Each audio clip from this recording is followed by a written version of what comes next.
Ask any golfer, what would you do if you could turn back the clock and go back to the very beginning? What would you do differently? And at this point in your game, would you be better than you are now?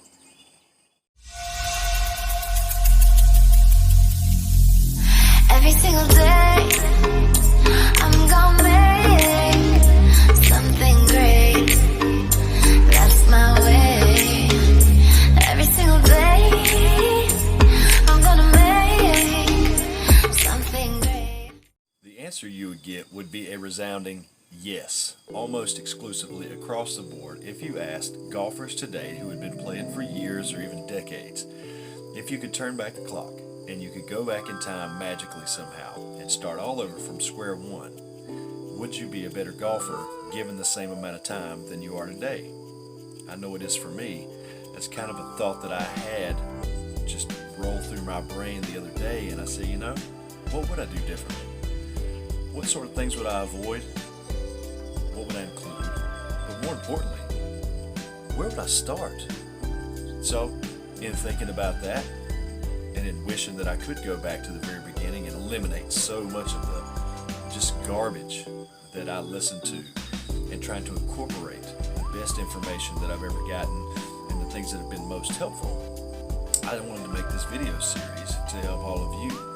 For you guys who have never picked up a golf club but are interested in the game of golf, or maybe you've been to the driving range a couple of times, I feel like I can offer some real help, some real guidance and advice to help you avoid some of the bad roads that I went down and help you find the path of good golf just to avoid a lot of the pain and, most importantly, wasted time, because we've only got a limited amount of time.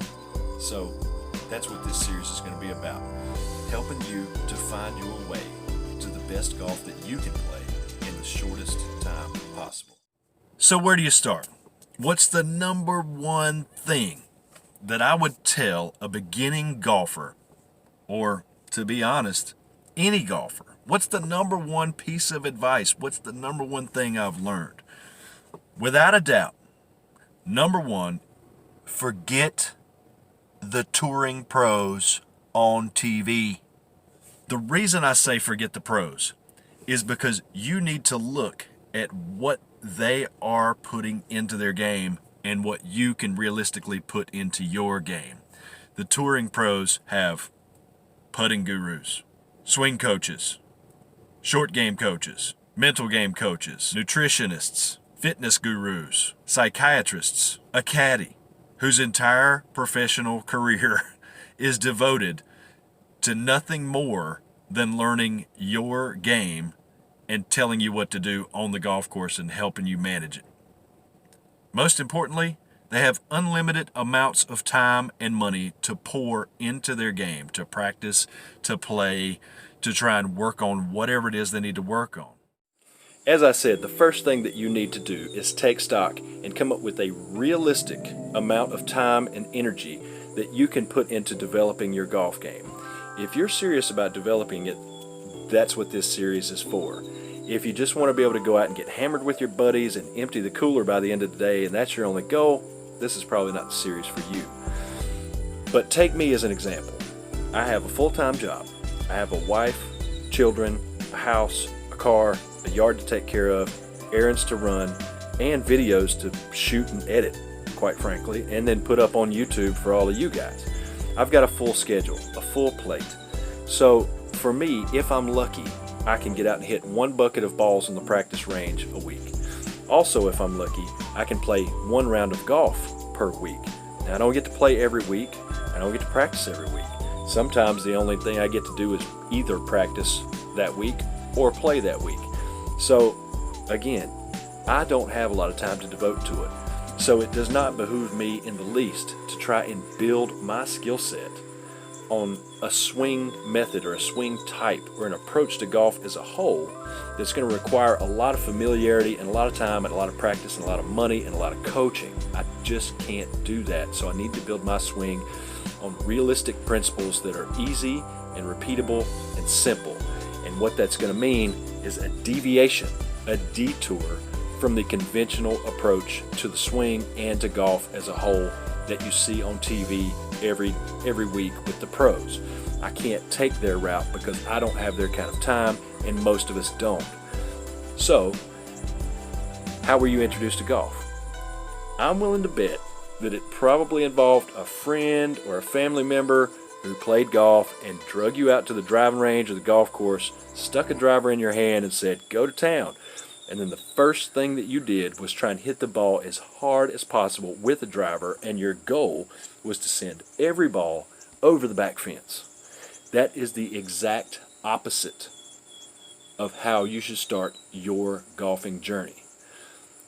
Don't start with the driver. Don't start with full swings. Don't start with trying to hammer the golf ball. The first thing that you need to do is get the putter and go find a putting green and try and hit 3-foot putts in a circle over and over into the hole. Find a nice flat putt, get your putter, put a circle of balls 3 feet away from the hole, and try and drain 10 in a row.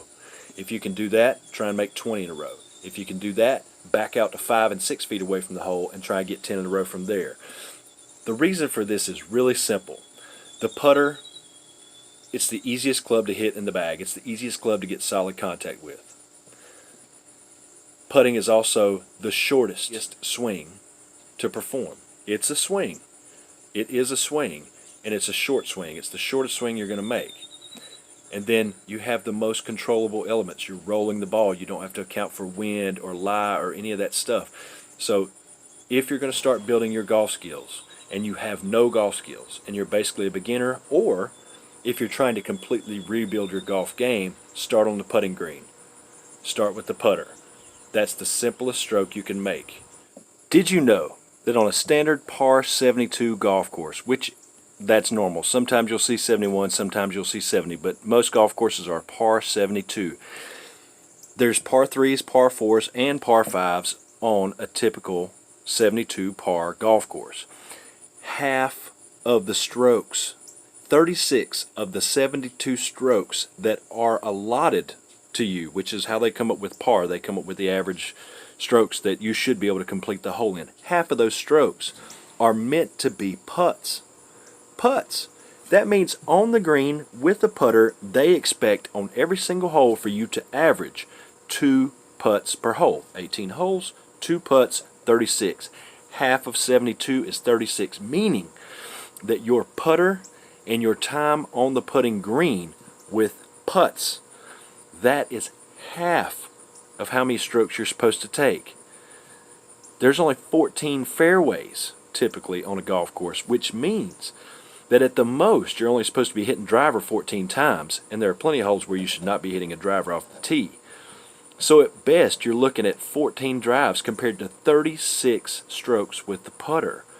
That's another reason why your journey to good, solid, well-played golf should start on the putting green, because it is the most important shot in all of golf.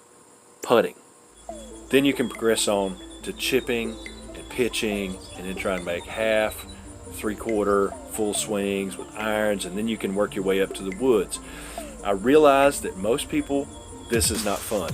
I wanted golf to be fun. I want to go out and have a blast, and that's cool.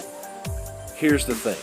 I made the decision about 4 months ago to completely overhaul my swing after 20 years.